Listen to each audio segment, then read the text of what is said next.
Fellas, how you doing today? I'm doing great. Did you miss me? I know you missed me. I missed you too. It's been a moment, I know. I've been very busy lately working on many projects. I've been working on my music video. Yes, the music video is ready. It's out already.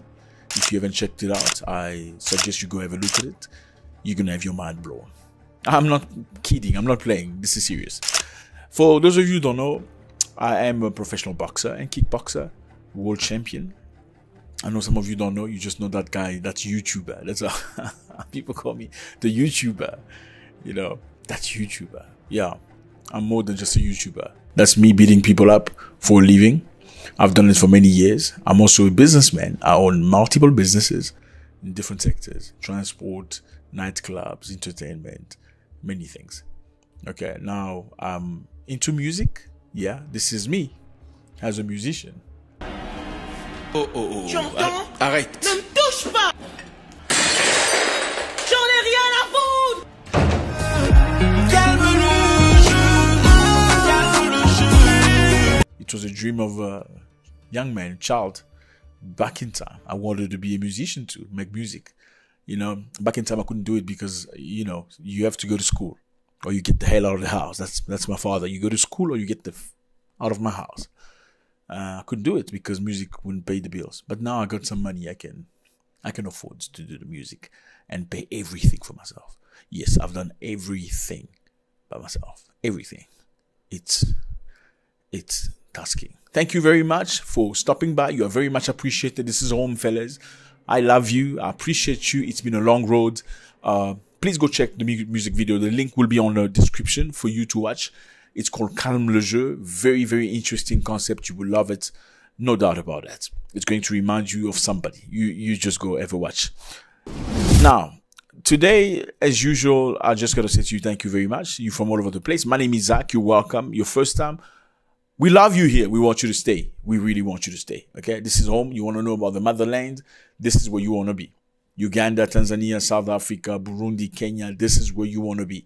You want to know about Malawi, Zimbabwe, any other country. This is where you want to be. Today we're talking about these three countries here, the Sahel region, Burkina Faso, Mali, and Niger. Well, what are we talking about today? Well, they've done something very interesting. Burkina Faso. Would you know in Burkina Faso? This man right here, Ibrahim Traoré. Certainly, you've heard about it. Burkina Faso, Mali, and Niger have announced their withdrawal from the ICC, the International Criminal Court of Justice. Congratulations.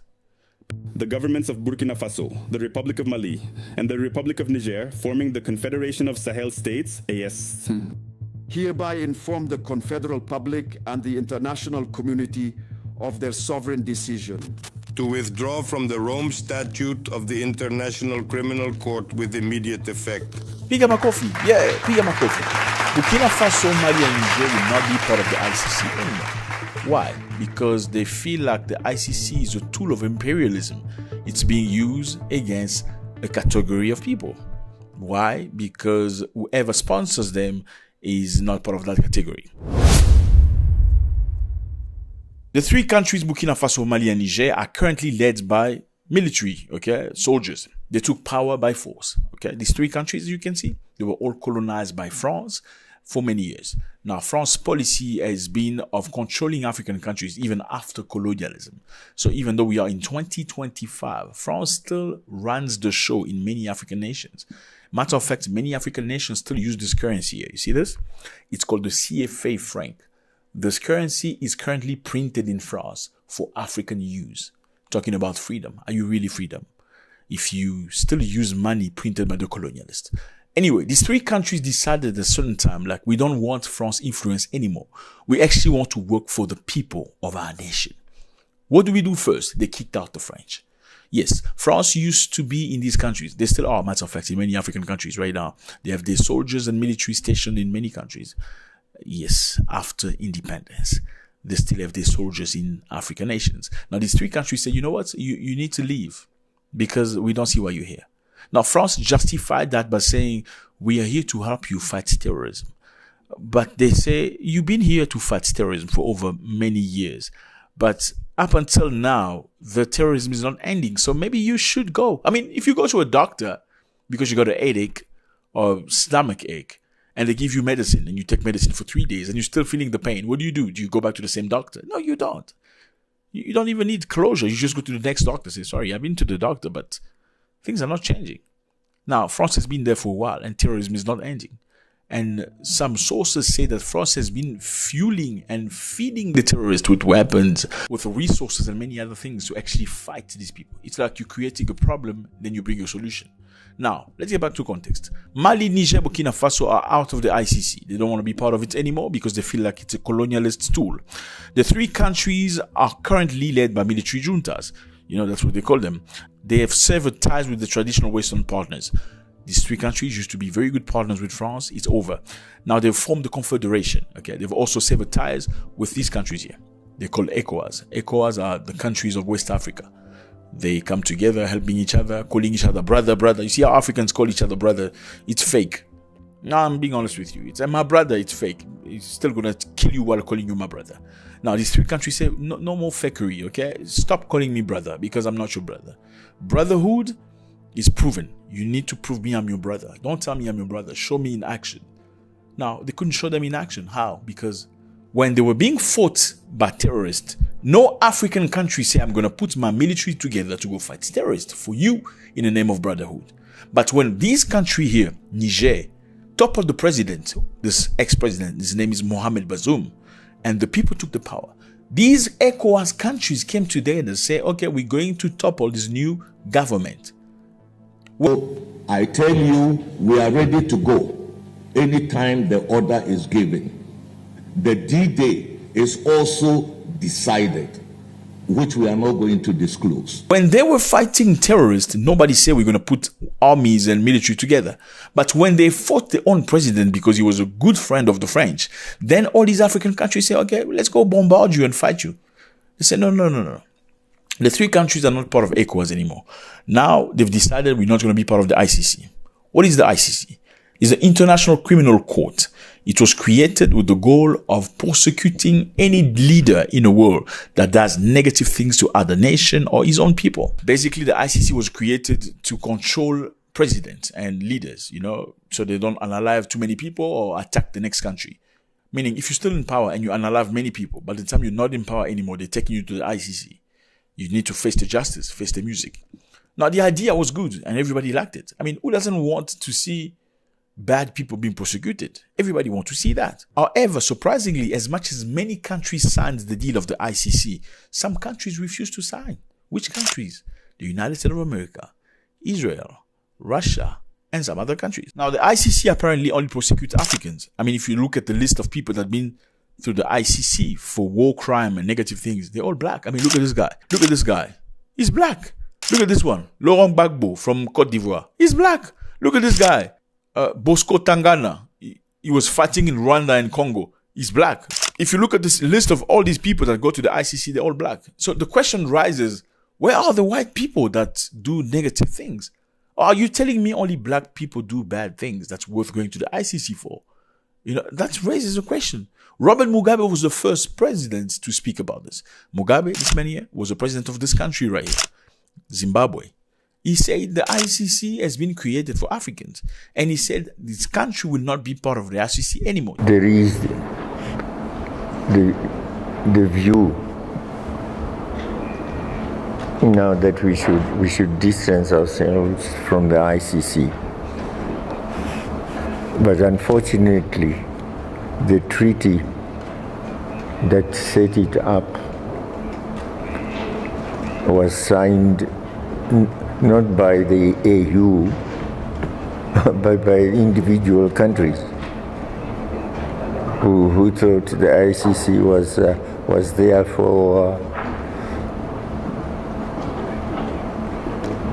for doing good,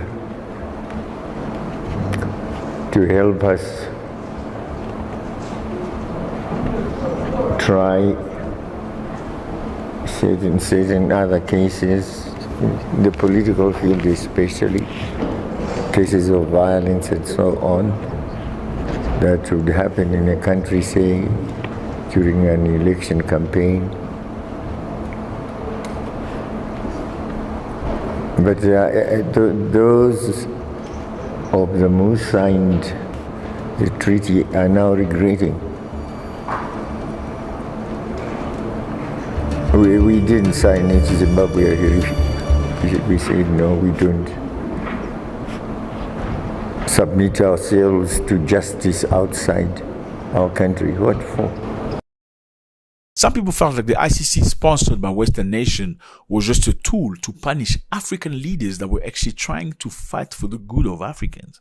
So if an African leader doesn't open up his markets to Western nations, by the end of his power, he's going to go to the ICC. So it was like a place to punish people that don't play by the book. Established in 2002, the ICC is tasked with prosecuting the world's most serious crimes when national governments are unwilling or unable to do so. Until now, the ICC has had 125 member states. Major powers like the United States of America, Russia, Israel, and China, and Neymar are not members. So America, Russia, China say you guys can be part of the ICC. We are too big for that. We are not going to be part of that. So you guys do negative things, you can go to the ICC and be prosecuted. We are not going to be part of this. In fact, initially, Russia wanted to be part of this. When they saw Americans refuse to be part of the ICC, they retracted. They said, we're not going to be part of this. I mean, the question is, you're sending all these Africans to ICC to respond to the negative things they did. Great. What about Bush? Okay. Bush did negative things in Afghanistan, in Iraq. Bad thing. Millions of people were unalived. Who paid for that? Millions of families separated. Nobody paid for that. Tony Blair. Bad things in Iraq. Negative things in Afghanistan. Why doesn't he pay? Why is he not in the ICC? So Mali, Burkina Faso, and Niger say, thank you. We're not going to be part of this. We are not playing this game no more. You can keep the ICC for yourself. We're not part of this, with immediate effect. So number one, they left the African group of ECOWAS. Remember, ECOWAS is a bunch of Africans coming together, supposedly in the name of brotherhood. But in reality, there's no brotherhood into that. It's all about control. And also, ECOWAS is sponsored by who? By the European Union. Now you tell me, an African organization sponsored by Europeans and Americans, is it really going to fight for the interest of Africans? Question mark. After leaving ECOWAS, they left now the ICC. They say, we're not going to be part of this. It's about sovereignty. They describe the court as a tool of neo-colonial repression, reflecting a belief that the ICC serves Western geopolitical interest more than the cause of global justice. So it's not about global justice. It's more about, if you do things that the West doesn't like, we're throwing you in jail for the long time. Well, the AES, which is Mali, Burkina Faso, Niger, are intending to establish a Sahelian criminal court. You know, an American cannot be prosecuted by another system of justice beside America, from America. So America doesn't extradite people to another country to be prosecuted, but they expect you to do so. Now, the Sahelian states, Mali, Burkina Faso, Niger, say we're not doing that no more. We have our own system. We're going to create our own justice and legal system. The Sahelian criminal court, based on indigenous mechanics for justice and peace. Is this what we want to see in Africa? Let me know how you feel about this. Again, fellas, I really appreciate you. Thank you very much for the support. It's been a lot. It's been a long road, a very strong fight as well. Go check out the music video. It's called Calme le Jeu. We're going to place a link in the description. Go enjoy it and let me know how you feel about it. So here we have a video of a man trying to enter a party or a celebration in the United States of America. It's shocking. Why is it shocking? It's a shocker because it's something you don't see every single day. It's a video of a man wearing a dress, going to a party in a Ugandan community. Well, the man is Ugandan and he's going in a party in the United States, but in a Ugandan community in the US. Let's watch the video so you can see, because, yeah, let's go.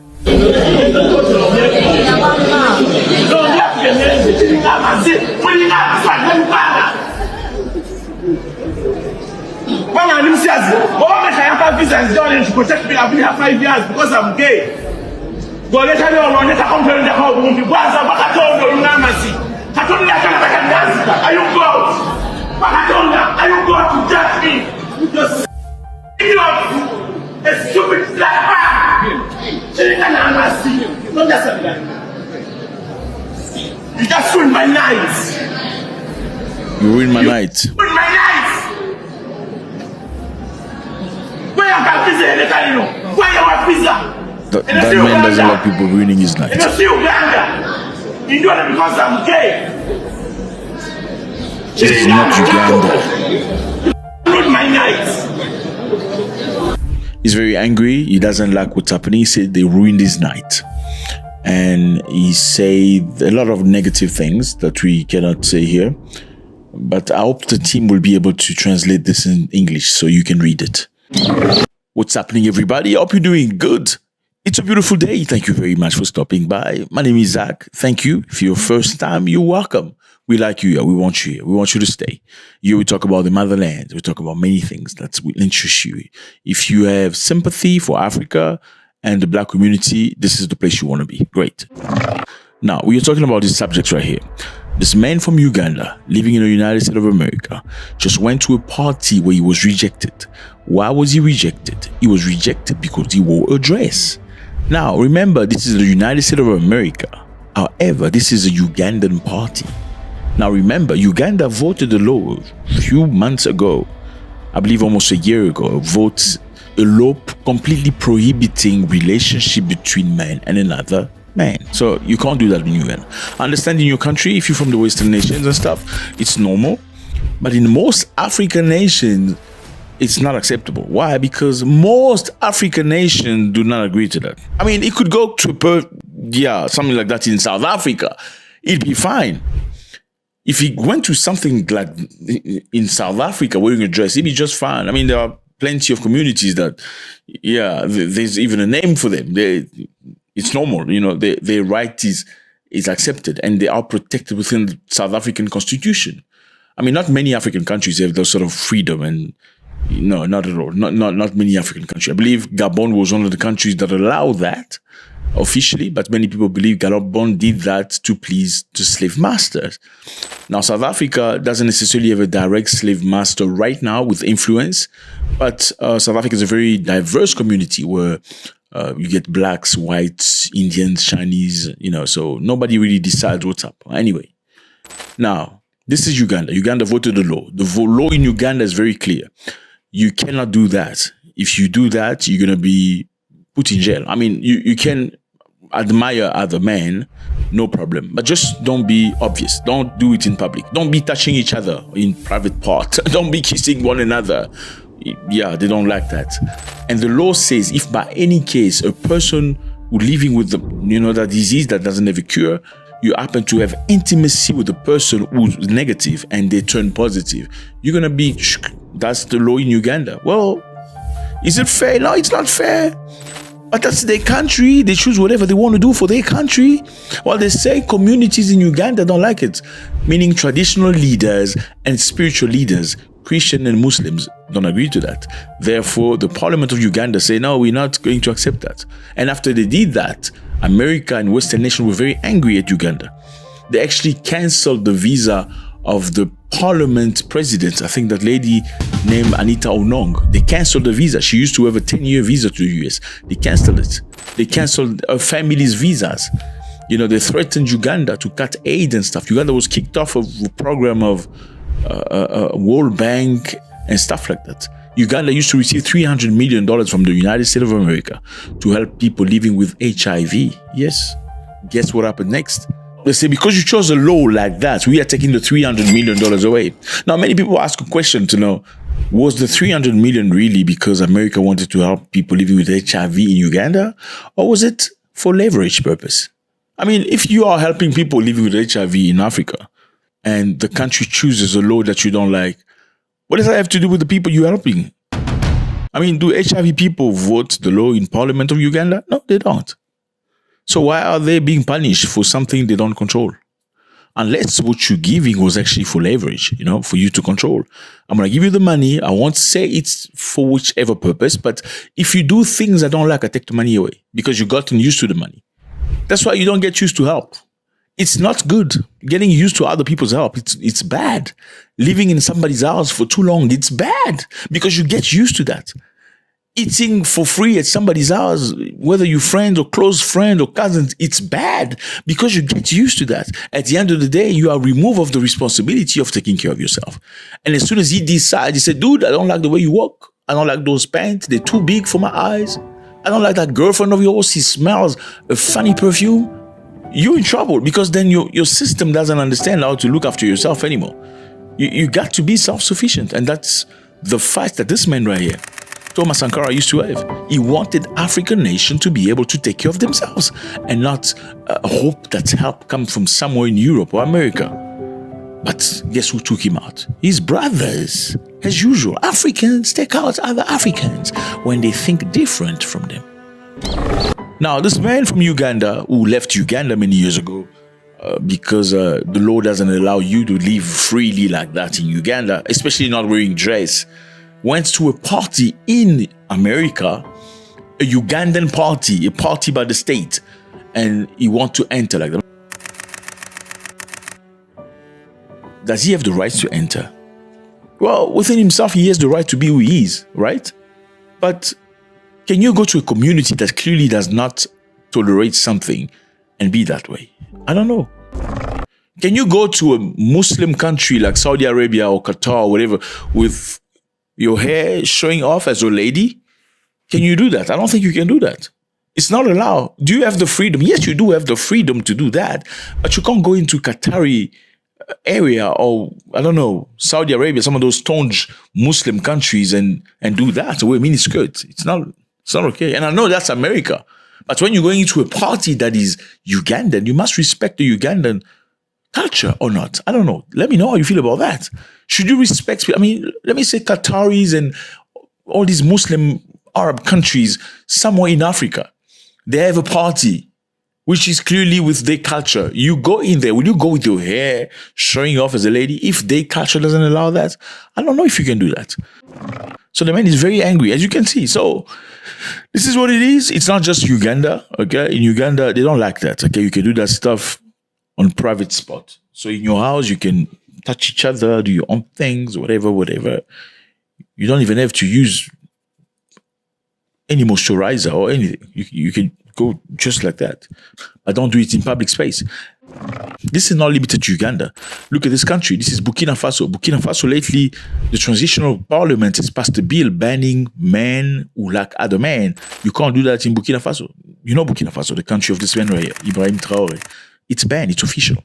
So it's never used to be official, but now they've made it law. They've disapproved of it. You can't do that.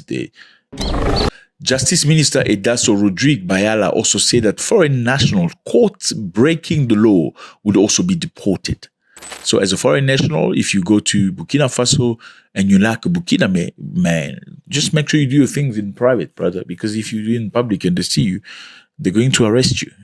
If they don't arrest you, they're going to send you back to your country. I mean, you probably would like that. But if they want to punish you, they put you in jail. And you don't want that. Brother, jails in Africa, not very nice. Look at this is a jail in Africa. This is Nairobi. Look at the jail.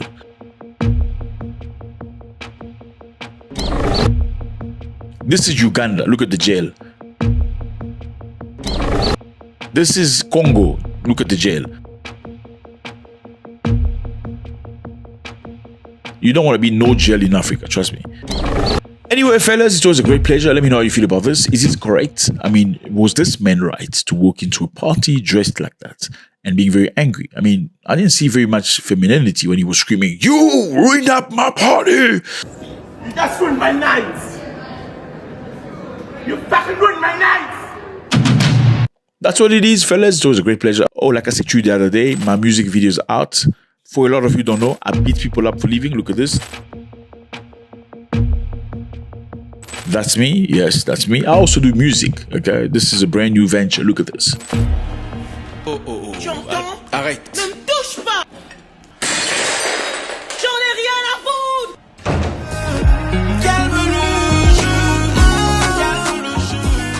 That's my music video. So go check it out. The link on the description. Please throw it in. A lady from Zambia is facing backlash. She is a nurse. In fact, a nurse manager. But people don't seem to like him because of xenophobia. Big xenophobia. So South Africans are accused of hating other black people. Is this true? We're going to find out just now. So it is happening in South Africa, fellas. A lady named Dr. Ndemera. She's a Zambian national, born in Zambia, but has spent 25 years in South Africa. She's the acting nurse manager at Inkosi Albert Lutuli Center Hospital in Durban, KwaZulu-Natal. As you look at the map, this is Durban, KwaZulu-Natal in South Africa. KwaZulu-Natal is where Shaka Zulu is from. And many people unfortunately describe Zulu people as very strong. The lady is from Zambia. The lady was born in Zambia, but if you look at her, you can't tell because she's black like everybody else. She's worked her way up to a managerial position. She came to South Africa when she was much younger. She spent 25 years in South Africa. She speaks 2 South African languages fluently, Zulu and Venda. As a matter of fact, Venda are some of the most smartest people in Southern Africa. They're very smart, very clever. They build big villas in their village. Yes, villas in the village. I know a lot of Africans run away from their villages. You all want to go to the capital. You don't never go. Some of you, 30 years, you've never been to your village. Some of you have never been to your village ever. Now, the Venda people of South Africa, look, this is Venda. This beautiful house here were not built by government. And these are not private houses from big companies. These are people's houses, Venda people. They leave their village, they go to the city, then they go build back to their village. They are amazing human beings, extremely smart. Let's get back on track. Now, the lady speaks Venda and speaks Zulu. Now, the hospital where she works from is in KwaZulu-Natal, which is a Zulu land. And as per the history, she's worked her way up to becoming an acting nurse manager. Now, people say that the reason why they don't want her anymore, it's because she's been very selective. She's been hiring people from Zambia to work as nurse, while South Africans are not working. Well, some people say it's just jealousy, okay? I mean, this is your country. You've been here for, 25 years, and you find the acting nurse manager being somebody from a different country. What is your natural feeling? Well, it may vary. Some people will be okay with it, but some people might not be okay with it, especially when you come late to work and she has to straighten you up and tell you, listen, you need to come to work early enough or else you're going to lose your job. If it's happened 1 time or twice or 3 times, at some point you might want to be feeling some type of way. Like, why are you telling me I should come early? Why would I lose my job because of you? You're a foreigner, even though you've been here for 25 years. I mean, some people say that you can live in South Africa for 50 years as a black person. You will never truly be South African. They will remind you at some point that you don't belong, even though you speak fluently the language. Is this true? I don't know. Let me know in the comment section. I'm just reporting what we hear. Now, let's watch the video. We're going to chase all the foreigners in South Africa out, and then we can't surrender. And we are not fear. We are not doing any favor. We will do whatever we want to do. Now, these people are called the Dudula, Operation Dudula. Dudula mean uproot, like take by force. Take something by force, like a plant, remove by force. So what they do is basically they go find all illegal foreigners under court, but it's not necessarily illegal, because we've seen some videos where they say we don't want illegal foreigners. Then we see some video where they say we don't want foreigners at all. As much as it sounded initially like a legit organization trying to root out illegal people, some videos we've seen brought question into that, because when you get people that are legal and you still don't want them, then we wonder, is that organization xenophobic? I don't know. Has the organization been infiltrated by people that are potentially xenophobic? That's a very possible thing. Let's watch. This is our country. This is country we have been fighting for. There is a lot of bloodshed that before we get the freedom. Now everyone is trying to come to this country. Our own police that are using our own tax money, they're protecting any illegal things that is in the country. And that thing, we are very cross. Okay, the man is not happy. He says he's very cross. And we come to the end where we cannot respect them anymore. We can't respect the foreigners anymore. Because they can't protect us. And the police. Morning. Look at that lady twerking to the police. Look at that. Why would you do that? How old are you? Like, if what you're doing is illegal and legit, maybe legit, okay? Why are you twerking like that? Like, is there nobody to tell her, please don't do that? Like, have some mannerism. I'm just saying, let's go. Africa belongs to South African. I hate foreigner. I hate Krikamba. I hate Kwara. I hate Zai Zai. So Kwere and Zai Zai is like when you speak a language and you talk to somebody whose language you don't understand, they sound like quere quere. So when they're speaking, it sounds to you in your ears like quere quere. Like let me try. If I speak a language you don't understand, it sounds like quere quere quere. You do quere quere quere. So she said, I hate quere queres and zai. Okay, let's go. I hate Krikamba. I hate Kwara Kwara. I hate Zai Zai. I don't like foreigner. Foreigner must go to their country. I hate foreigners. I am xenophobic. I hate, again, I hate times and times. I don't know how many times. I hate foreigners. I am xenophobic. I don't like a foreigner. Ramaphosa, take these foreigners to their country right now. So, yeah, that's genuine. I don't know what they did to her, or maybe not. You know, people's feelings don't necessarily have logical reasons, not all the time. The story here is this lady in Demera. Liz is an acting nurse manager, okay? She's been trying to put order into the hospital. She's been trying to get things working in the hospital. And obviously at some point, people say, no, you're not from here. They remind you. I mean, that's a very low blow. Very, very easy. Like, we don't want to do things appropriately. Okay, by the way, you were not born here. Look at the map. This is Zambia. This is South Africa. Look at the distance. Not too far away. Okay, Zambia played a major role into helping black South Africans during apartheid. A lot of black South Africans went to Zambia where they stayed with their families. Obviously, they had jobs in Zambia. Okay, now what's very interesting is I'm not saying Zambians should go to South Africa because Zambia helped South Africa during apartheid. Let's look at data. Data say that many South African nurses go work elsewhere. Okay, so it's not just other people working in South Africa. You found South African nurses working abroad. A report from 2024 said that 23,000 South African registered nurses were working abroad, while there are still many unfilled nursing posts in South Africa. So 23,000 working in the UK, in the Middle East, earning good salaries. They're rendering a service. So can South Africans work in other countries as nurses and be respected and treated appropriately while other people cannot work in South Africa? It's just a question. Is that okay?